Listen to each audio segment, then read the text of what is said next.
Um, Hello, my name is Cameron Wetzel. I'm the community manager at Vanta. Thank you for everybody for tuning into our webinar on inclusion and community and keeping adolescents out of isolation. Joining us on this panel is Ed Lallier, Chief Revenue Officer at Vanta, and Hello. Rebecca Yacono, head of the middle school at Worcester Academy.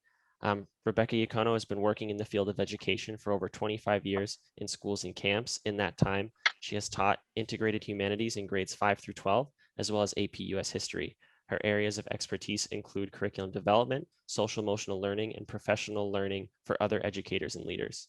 In addition to teaching, Rebecca served as the Director of Diversity at St. Andrew's Episcopal School in Austin, Texas for 4 years, and she is currently the head of the middle school at Worcester Academy. She is also married to a gamer, so she knows how insidious gaming can be.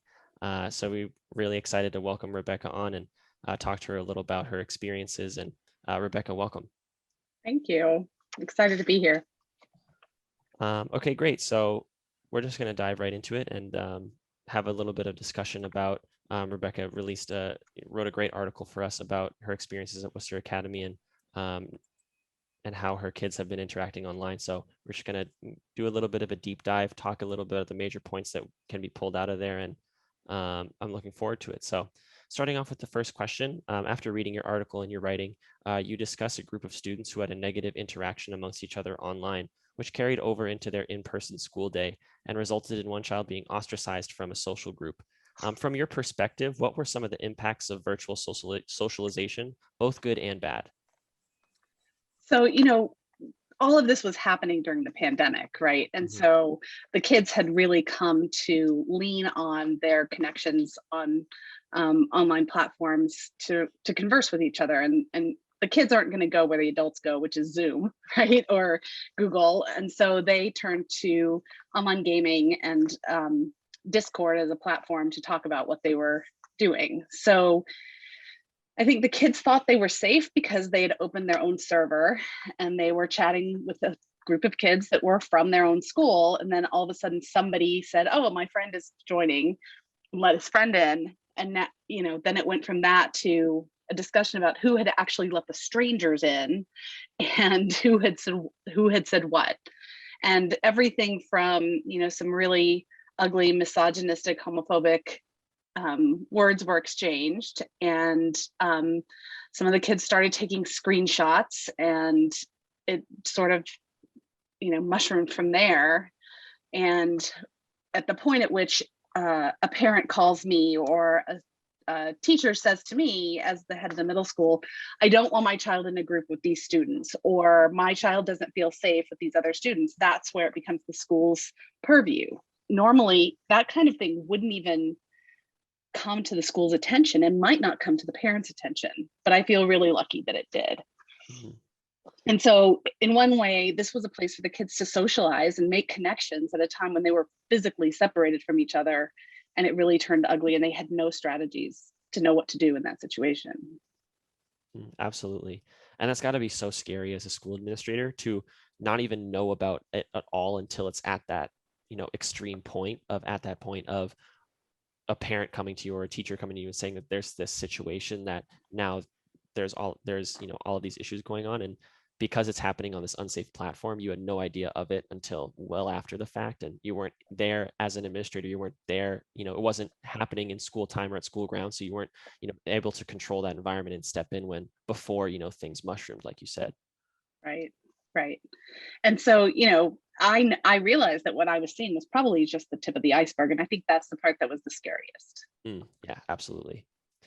And later on the article, you have a great quote where you write, "Young adolescents also prioritize their peers' opinions over those of their teachers or parents. Having a group to belong to is essential, and loyalty to that group becomes a core value, even as middle school friend groups can be fragile and tenuous." How have you seen your students' peer group structures and behaviors change as their access to their peers has shifted from in-person to remote and now hybrid over the past year and a half? Right. So our school was mostly in person. We didn't actually have a hybrid model. So we were either fully remote or fully in person. Okay. Um, and it was interesting because the shifts would happen seemingly overnight. And we came to realize as the adults that that was because something had happened online, whether it was on texting or on Discord or just, back and forth on a game or something like that. So that was really, really interesting. Any adult that's ever tried to get a middle schooler to wear a coat on a cold day knows that sort of peer pressure is more important to them. Mhm. And so it's not enough to just say, we think this is unhealthy. Our curriculum includes a digital citizenship course. Every kid takes it. Wow. And the kids can say all the right things. I always compare it to driver's ed. They can practice saying all the right things. They can practice imagining when that car moves over on them or when that kid says that rude thing. But when it comes time to actually take a stand, they really have a hard time because it might compromise their friendships. And I think during the pandemic, that was even more of a scary prospect, because if somebody throws you out online, you might not have anybody to talk to, and you didn't have those in-person opportunities to cultivate another friendship. Yeah, exactly. If the kids don't have a reason to have to be together, when socialization has become totally optional now, it's got to be so stressful for them to make sure they're doing the right thing or saying the right thing so that they can stay with the group. Right. If nothing else, the in-person school gives them an opportunity to try a relationship with somebody that they might not consider a friend. And then they can say, like, oh yeah, I can actually work with somebody. It's not all or nothing. But when it's all happening online, it's a lot scarier for them and a lot blurrier. And they turn to strangers, or they let really bad things happen to them without drawing a boundary because they don't know how. Exactly. That's a great point. So I want to talk a little bit about some statistics concerning technologies throughout the pandemic. And I think there's some interesting numbers that I'd like to share with you and kind of bounce off you. So studies have shown that 82.3% of children had increased their technology use to connect with others during the pandemic. And then tacking on to that, 62.7% of parents rated their child as experiencing anxiety symptoms on several days or more during the pandemic. So with the increasing challenge of in-person interaction and unmoderated online connection causing a rise in anxiety and other issues, what are some ways that a parent can get involved with their child's online habits? Well, one of the things we always tell our parents is, if you're worried, have them move their devices to a public space, a common space in the house, right? If you're worried about your kid and they are shutting themselves in their room with their laptop and their iPad and their phone or whatever they have, and you don't know what's happening behind that door, it's not like back in the good old days where you could follow the phone cord into the bedroom.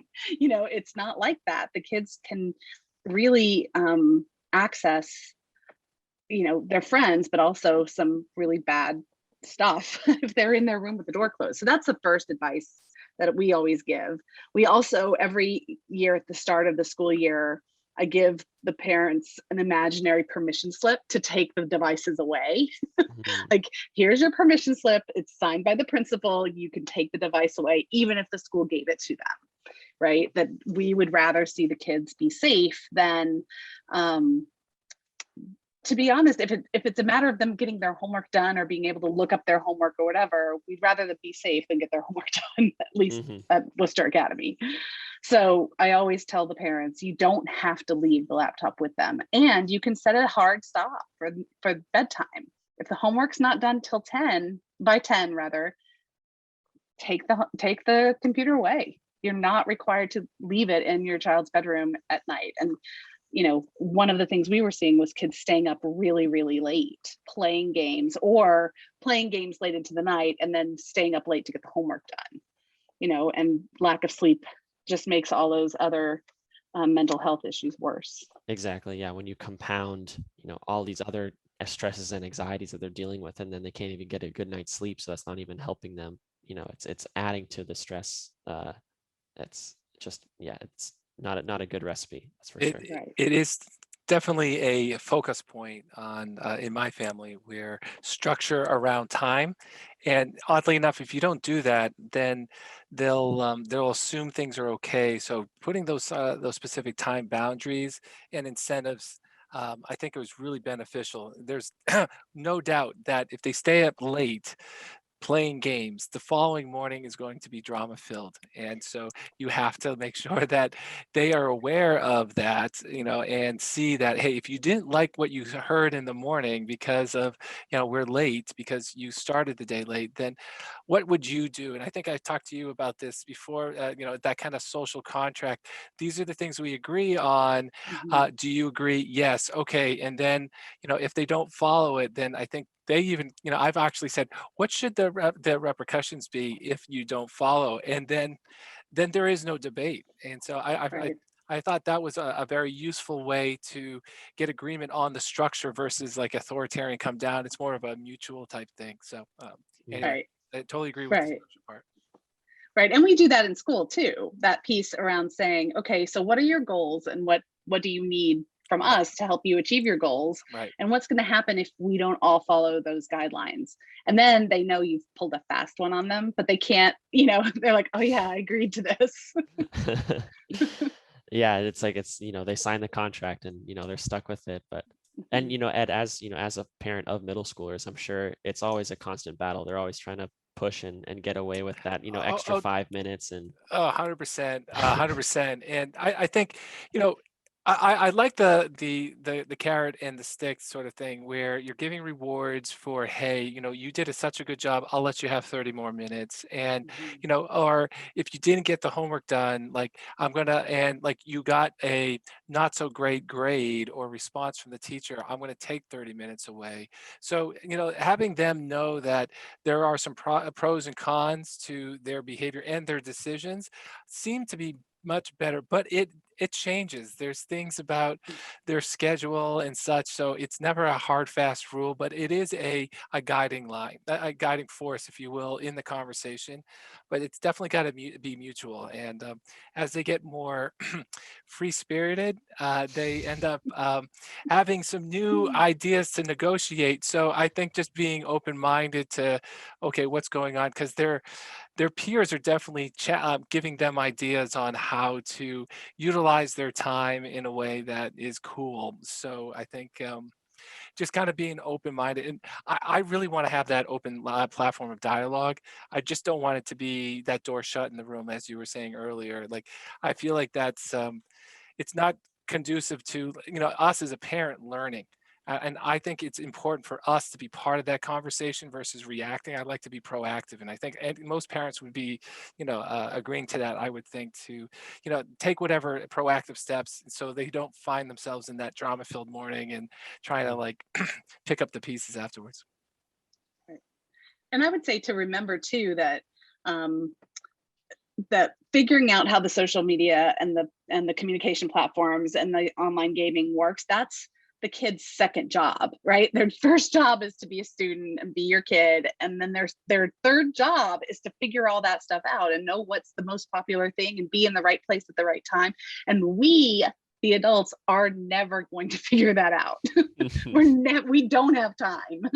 And so I think a big part of it is, figuring out how do you teach your kid the skills so that when it's time to make a hard decision and, pull the plug on that server where people are being abusive, or pull the plug on a situation where people are using language that's uncomfortable, and not just sort of brushing it off as just kidding, or that's the culture of this game or whatever, because they're really learning, and we can learn from them, but we can't be in all the places, right? We just can't. And middle school is that time where you have to, as parents and educators, say, okay, we've given them as many tools as we could give them to function in whatever worlds they're functioning in, and we just hope for the best. And sometimes, in the deep ocean of the internet, you can't, it's not time yet. It's like giving a 10-year-old the keys to a car and saying, yeah, why don't you drive to Cleveland? No. yeah. No, and exactly. And that was such a good point that you made, is that, it's a full-time job these kids have to do, not only navigating a highly turbulent social life, also kind of at this age, I feel like I was trying to figure out who I was as a person, at when I like at that age, you have to figure out, Yep. what kind of things you like to do as a person, and what you want to put your passions into. So it's, And with like the adding higher and higher pressures, even in middle school and early high school, like it's already the expectation of understanding, like, where you're going to be in your future. Is that kind of conversation of those bigger topics is pushing to an earlier and earlier age. So I think, outside of, like you said, getting schoolwork done and being a part of your family unit, there's so a million other different things that they have to navigate. And for a lot of these things, they don't have a mentor or person to help them navigate through it. Right. Right.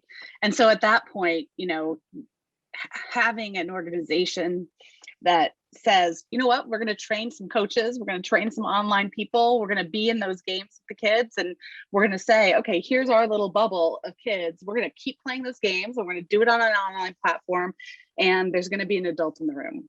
Like that makes a huge difference. That sort of modeling and practicing and hoping for mastery, right? Like we do all of that in school and at camp, and why not do it in the other spaces where the kids are being, right? They're present in those spaces, and having an adult makes a difference, not just because they'll act differently and do what they think the adult wants them to do, but there's an opportunity there to teach them some tools and to teach them some skills of how to be in the world. It's not just digital citizenship anymore. It's citizenship. Yeah, absolutely. And, the big thing is, I feel like a very common story I hear from people is, people who found great success or are very happy and secure kind of later on in life. They always tie back to having a significant relationship with a coach or, some adult figure that was part of their, curricular life that was outside of their parent group.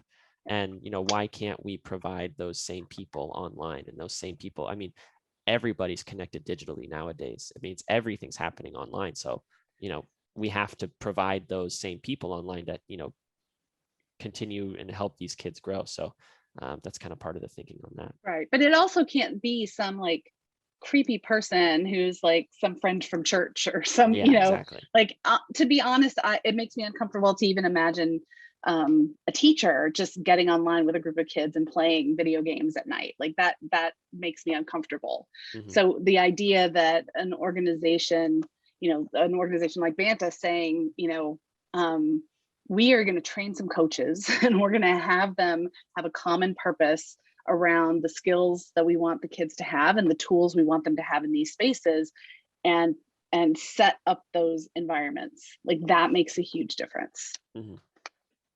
Yeah. And especially working with kids and, under 13 with, digital privacy, is we have to make sure that, those kids are never on an island. They're always, moderated. There's several years, more than one adult at all times in every room. So that's it's important that we not only give them the opportunities to have these, environments, but we got to make sure that they're safe. Exactly. And there are the other pieces when you're working with a school or an organization, there are laws you have to follow, whether it's from mandated reporting to the COPPA laws around where the under 13-year-olds can be and what happens to their information and their data. That's another whole layer of managing that as adults. Yeah, absolutely. So kind of with summer vacation around the corner, do you see or envision children's online habits changing or staying much of the same? I think it'll just fill more space and time in their day. And, this is one of those areas where when you're thinking about belonging and inclusion, the gaming world is a place where inclusion really takes a very concrete form, right? That because you don't necessarily know who's sitting on the other side of that camera, you don't necessarily know whether they have a disability or whether, what their religion is or anything like that. On top of that, if someone has internet access, which is ubiquitous now, and has a machine that they can play a game on, the socioeconomic boundaries go away as well.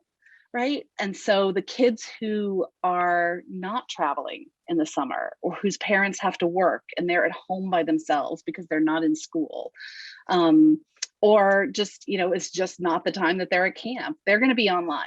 That's, I guarantee it. They might be binge watching something on, a streaming channel, but they're probably going to be gaming, or they're going to be texting, or they're going to be FaceTiming. And the kids do all of those things at once. Like, they've got a device FaceTiming while they're on Discord, and there's a game over here, and all of that's happening at the same time. And when they have more, just like any of us, the more time you have, the more stuff you have to do to fill it, and the kids fill it with being online. And I would add that it's from talking to other parents, they're wanting to have their children go outside and break free from the computer. And they're doing that during the day, but what we're also hearing is that come nighttime, they're not leaving their kids outside to enjoy the freedom because it's not safe in the dark. So they have them come home, and guess what the kids are doing? They're playing video games. So I think having the ability to have that moderation and that supervision, whether it's in the day or in the night, I think is important. And like finding safe places, I think would give some peace of mind to families. But I think, to your point, Cameron, whether it's summer or it's a different season, I think there's going to be a need for a safe place for these kids to game. And whether the parents are traveling, we're hearing people like the kids are playing video games in the hotel rooms. So it's Yes. like, and so it's where do you then, like, what do you do about it? And so like it's definitely one of those kind of unfortunate conversations where they feel like they're keeping their kids safe because they took them away from the house or where that location is. But everything now, like you said, Wi-Fi is ubiquitous, the internet access is ubiquitous. Most people have phones, most people have like some portable device, so they're going to use those games on those devices, and they're going to need some supervision. And so shutting the power button off does not stop cyberbullying. It only delays it for the next opportunity. Right. Yeah, that's a really good point, is that, you can't just, just stepping away from the device to go have dinner or something doesn't mean it didn't happen. It's always still going to be there. And kind of going back to something that you said that stood out to me, Rebecca, is, kind of talking about that anonymity. And I feel like in a way, anonymity can kind of be a double-edged sword, where on the one hand, and on the more, I think the end that a lot of more people are talking about is, everybody online is anonymous, so everybody can say whatever they want without the repercussions. And, you don't know if someone's, like you said, disabled, or what religion they practice or anything else. But kind of maybe a kind of hidden blessing in disguise is for some kids who maybe are part of those marginalized groups, people don't know that they're part of them. So there's not that immediate judgment, or they can, maybe enter certain communities and not have to feel like they're being immediately judged or prejudiced for anything that, and it can be kind of more of a level playing field, because they have that kind of, the anonymity can sometimes more serve as a barrier rather than a hindrance. Right. And I would say even during the past school year, when we had kids participating in the Vanta leagues, they were kids that might not otherwise have hung out together. And then they would come to school and they would have something to talk about. So not only did we have kids who weren't necessarily part of the same social circles, but we had kids in different grades, right? Kids, 6th and 7th and 8th graders, which is part of why we have our athletics program and our electives program set up the way we do, where it's mixed grades. All the other courses they take are by grade level. They take 6th grade math, or they're in English 8, or they're in science 7, or whatever. On the playing field or on the gaming platform, that doesn't matter so much, right? And that gives them connections with kids on campus that they might not otherwise have communicated with or connected with, and now they have something in common. Yeah, exactly. And Ed, I want you to comment on this, but a lot of what we're seeing in Vanta is, with a lot of families, we're seeing a lot of younger sisters gaming and joining along. And I feel like in a lot of traditional scenarios, that's not only not encouraged, it's probably in some instances, a lot of young girls are probably steered away from gaming, and kind of it's a hostile environment a lot of times. But Right. in Vanta, we're seeing a lot of those younger sisters kind of have that opportunity to kind of join in the fun. So if No, it's interesting. I feel like having that supportive sibling means a lot for women. And I hear, stories or even statistics that over 50% of female gamers actually hide the fact that they're female, because of repercussions. But the fact that you could be yourself, and be supported by a family member gives strength to, that I'm not going to be outed or ridiculed, and I'm accepted. So that helps a lot when just trying it out. And I feel, what's interesting, my daughter, she would only do it with my son. And now I'm hearing that she's now willing to go on her own, after being at Vanta, to like, hey, have the confidence that I can join another team and I don't need to have my brother around. And I think that was really inspiring to me, that you give them a platform that they can feel confident, and aspire them to be more than just a sidekick to the sibling. They can be themselves. They can be independent. They can lead. And I thought that was really an interesting sort of result from their experience. And I hear another story from another parent who was just really over the moon with the fact that their daughter is really more outgoing and communicative because of the experience with playing games with the brother. She was more of a shy person, but now that she's part of a team and everyone is, if you will, instructed and encouraged to communicate, because you're part of the team, you can't be that shy person. You all have to contribute. And so we're seeing the best practices come up, and so it's fun to watch. It's definitely fun to watch.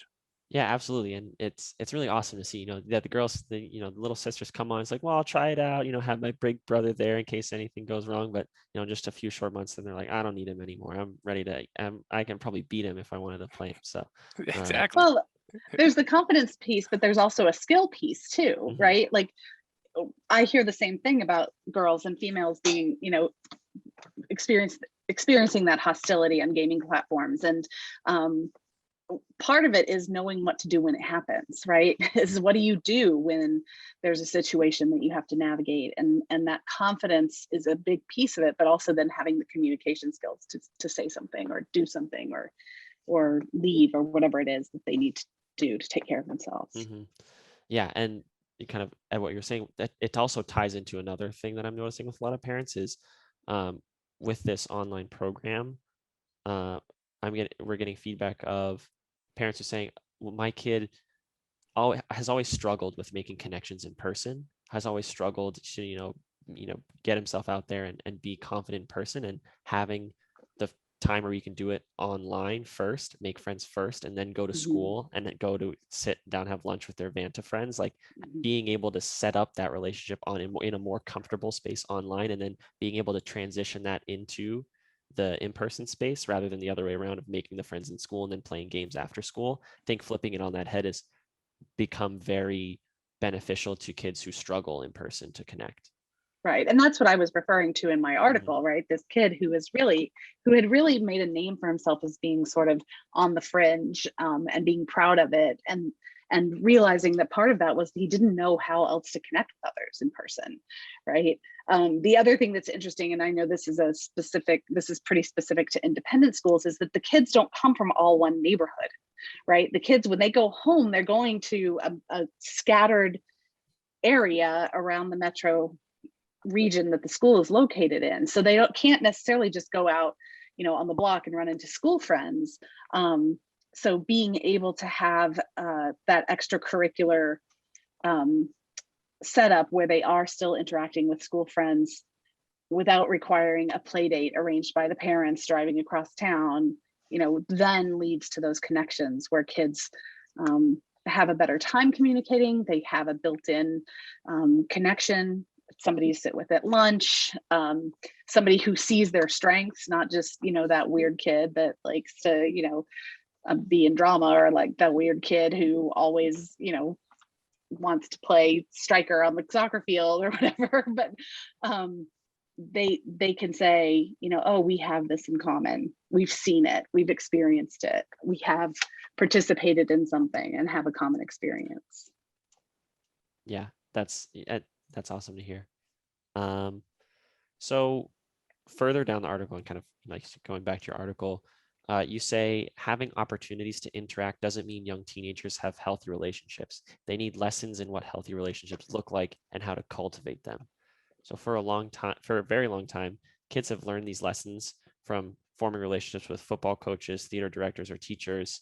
So how have these relationships been challenged by the pandemic, and have any alternatives been found?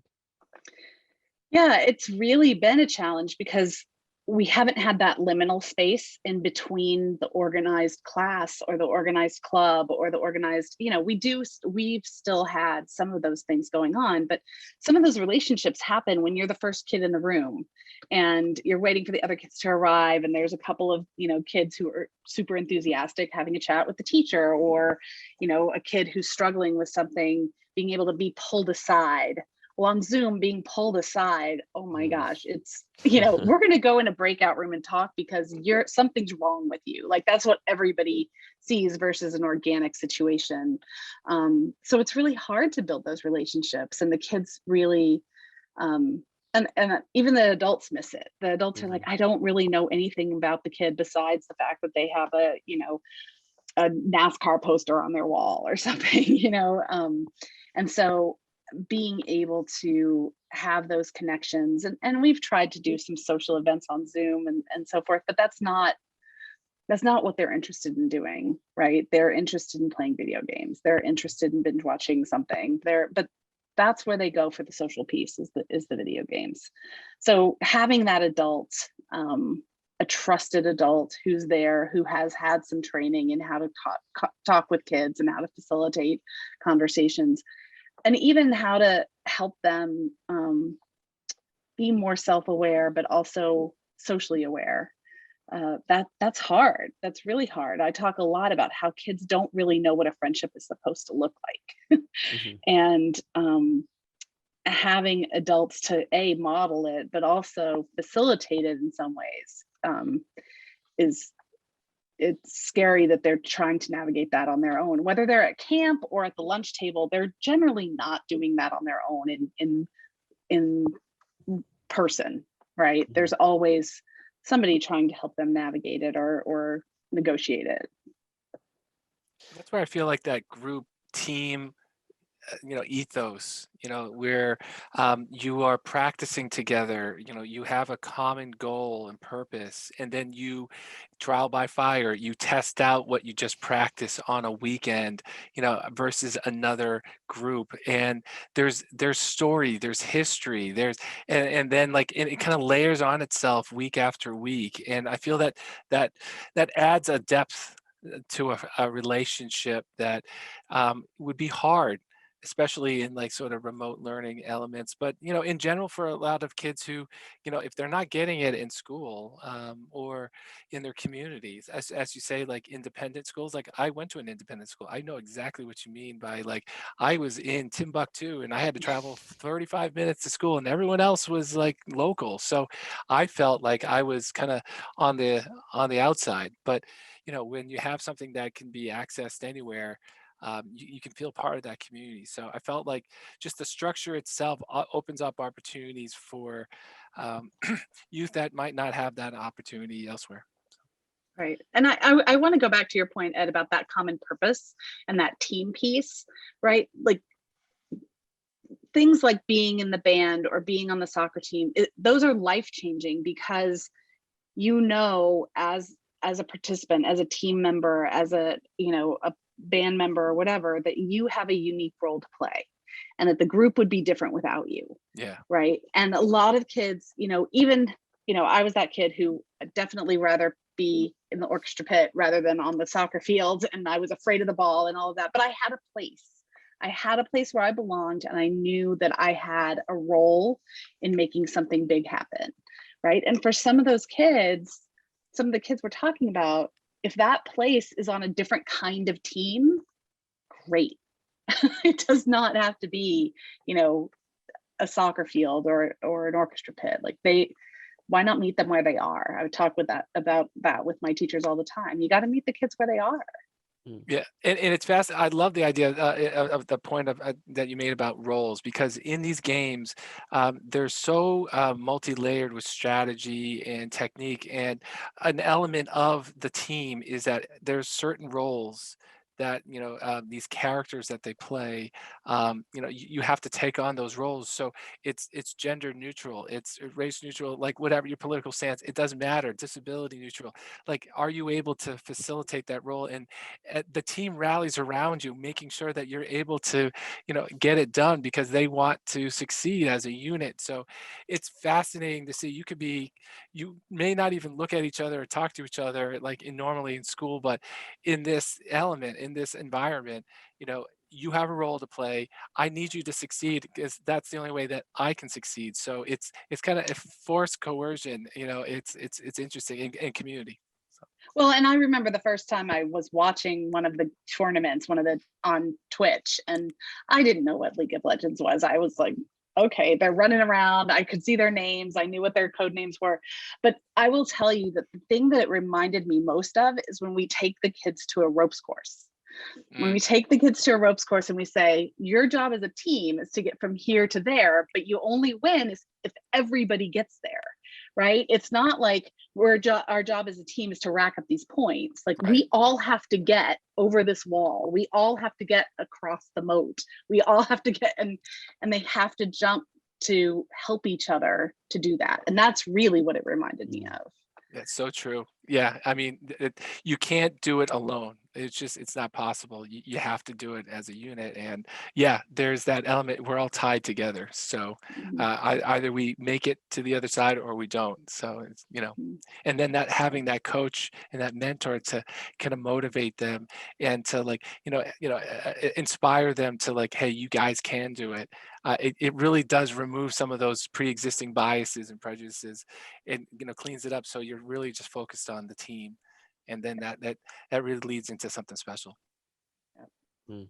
Yeah, absolutely. I love that analogy of, it's because it's the same principle, but it's just changing the wording rather than, getting over the wall. It's, destroying the enemy tower, or, scoring the goal, or anything like that. And while it's, it's not in person, it's online, it's the more you frame it in ways that are familiar, the less kind of jumps in logic you have to make to understand, oh, like this is a lot, these opportunities online really the same as the opportunities that are offline, except like you said, we're meeting the kids where they are. They're Right. doing the thing that they love to do. And rather than going it alone and grinding through this hostile environment by themselves, not only do they have an expert adult with them, but they have Mhm. a team of peers there that are kind of at that same level with them and are all in it together. So, Right. and And yeah, go. oh, I was just going to say, the other thing that's really different when you're talking, whether you're talking about a ropes course or in the realm of social emotional learning, one of the things educators talk about often is that the learning happens in the debrief, Mm-hmm. right? So even if kids are getting, playing with the same crew on Among Us or on the same team on League of Legends or whatever, the part they're not doing as kids is the debrief part. And the Mm-hmm. debrief is what where they integrate the lesson that they learned, and that you have to have an adult there to do that part, right? Like that Mm-hmm. adult who says like, okay, so you all had trouble getting over the wall, but you did it, so what worked? Mm. Right? And having that conversation after the fact, they're like, oh yeah, that worked. I Mm-hmm. asked for help and this person needed that and we were there for them. That's where the learning happens. Yeah, because that age, they need that initial introduction to critical thinking. They Right. need that, kind of help and guidance along the way so that they can, a few short years down the line, they can start doing it themselves. But at this age, they need that, they're not going to get at the end of a game and be like, all right, guys, so how do you think we won that one? Like, no, that's not going to happen there. They're already on to the next thing. So they need an adult to kind of reel them back in and be like, all right, let's talk about it a little bit. Let's break it down. And I kind of wanted to circle back to something you said a little while ago, in that you were talking about teachers and how they, if they're struggling to interact with students and be able to connect with them, because usually they do that much more organically in a classroom. And, in my experience in a classroom, participating online for a lot of kids is almost more daunting than participating in person. Um, and I don't know if you've ever had any conversations about the pressures on, or what if participation in classrooms and other things online has changed at all, or how that, has differed from, that more organic in-person model. Right. I think the biggest piece that has been hard for a lot of kids is looking at themselves online, right? At a time, especially for middle schoolers, at a time where that self-image piece is so hard and they notice every little flaw. Like I'm sitting here like adjusting the lighting because I can see myself like it's not working. But the kids don't, they take that all on themselves. And the other piece that we've heard from some kids is when we first started all of this, they were on iPads and they couldn't set up virtual backgrounds. And that idea of having their classmates in their bedroom or in their kitchen or in their house at all was really unnerving for some of them. And so they wanted to keep their video off as much as possible. And they wanted to get on, tell me what to do, let me do it, let me get off this platform, right? Whereas I think, they're much more comfortable when they have some choices. They're much more comfortable in an environment that they've picked that's about having fun, not where they're being in a classroom. I mean, let's be real, they're being judged, they're being graded, they're being measured, they're being assessed, right? And adding that layer of being online and being on camera just exacerbates the stress of that. Yeah, and I haven't even put it that way, but thinking about, like, could you imagine in person in school, like every desk had like bolted into it a tiny little mirror in the front corner, like it's because that's what it is. They have no choice but to be always looking at themselves, always on the screen, and that's got to be. And like I'm thinking of myself, and I'm noticing like the things that I do, like the habits I have. I fill time with my hands, like all the things that I'm doing, and it's it's weird, and it's very unnatural to always be looking at yourself whenever you're doing anything, be it talking or just listening or trying to work, and it's got to be like it's very unnatural. And even when we tried to say to them, like, you can turn off the self view, and they're like, no, because then what, I won't know if I've done something dumb. Like, it's a double-edged sword. I noticed for my my children that they often take the camera off, and they have to be instructed repeatedly by the teacher to put it back on. And when asked why, my son will say, well, it's because I don't want people to really see what's going on behind me, whether it's a parent. They don't want to showcase what their house, like you were saying, because it showcases maybe something of an economic divide. It could be something, maybe, the fact that like their clothes are not acceptable by their peers, or their hair, or something. So they'll find a myriad of excuses, but it's mainly just to create this image by really opening the the doors of like, this is who I really am. It's a bit much. And so in addition just to looking at themselves, I think it's like they're aware of what people are looking at them, and I think they're trying to figure out, how can I look cool and be respected, and also I need to learn what the teacher's telling me at the same time. So it's a lot to think about, and what do you think, Rebecca, is like the proper sort of response for a parent when you're looking at that? Because it does translate a bit to online gaming, but oftentimes if they're not happy with it, they'll just take the camera off and they're just talking. But is there a way that you can incentivize them to show like their face? Right. Yeah. I mean, I think some of it depends on what your options are, right? So if like some schools are saying no virtual backgrounds, okay, so where can we have you sit that will feel comfortable for you, right? Like where, nobody wants to be sitting next to their little sister, but sometimes that's the only spot to be, right? Or in their kitchen or whatever. But that options piece is so important. It's really important for everyone. People need to have some kind of agency, right? And middle schoolers in particular are trying to figure out what that means. And when they're playing online games or communicating online, they have control over how they're portraying themselves. But here we are in class, and my teacher has to know who I am, and they're looking in my bedroom, and they look, I'm here on screen with all my friends, and I don't have a lot of control over anything but on or off video. And so what I always say to parents is, what where can you give them the crown of control? Where can you give your child some choices, some options, some points of agency, whether it's to say, okay, after every class I need a snack, or after every class I want to go, brush my hair, or whatever that is, or maybe this is the time to let your kid start wearing makeup, or whatever that is that makes them feel a little bit more in control of how they're being portrayed on camera. And then, the question of like, do we really need to have the kids on camera? And the teachers will say, yeah, because then we know they're there, then we know they're participating, or whatever that is. But I just wonder, the technology is such that we could probably figure out different ways. Yeah, no, that's a great point. Like we've used this have the video on as a default to make sure that you see the kids are engaged, you see they're not on their phone. But with how advanced technology is, there's got to be another way to measure that. There's got to be another way Right. to make sure that they are engaged and following on with what's going on in class. But it's not through this method that can be potentially uncomfortable, because, like, again, thinking about how unnatural this online environment is supposed to in person, like, you wouldn't take your social studies class on a field trip to your bedroom, like, Right. but that's what's happening every time you raise your hand and want to answer a question, like, especially in Zoom, like when you have gallery view on, like if you're answering a question, your face goes on the full screen for the rest of the students there. Like, that's the only thing they see when you're talking. Like, it's not like there's other things to distract them. Like, you're on full view. So not only Right. do does whatever's behind you, but like you have to look a certain way, especially for these young kids. And in my experience, like, I just graduated from college, and a lot of times, like, I didn't put my camera on because I was like, well, I don't look too good today, like I don't want to put my camera on, like, and my bed was right behind my desk. It's like, I don't want everybody seeing my bed, like that's weird. So I Yeah. like, just thinking about it, like, yeah, like even for me, like a 22 23-year old who's like very comfortable with themselves and understanding of where they belong in the world, I was just like, I don't want these random people that I don't know seeing like everything that's kind of going on in my private space. Right.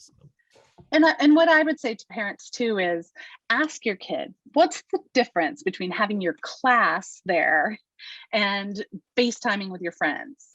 What's the difference between being on camera with your class and being on camera with your Vanta team? Or, like, get them to articulate what the difference is.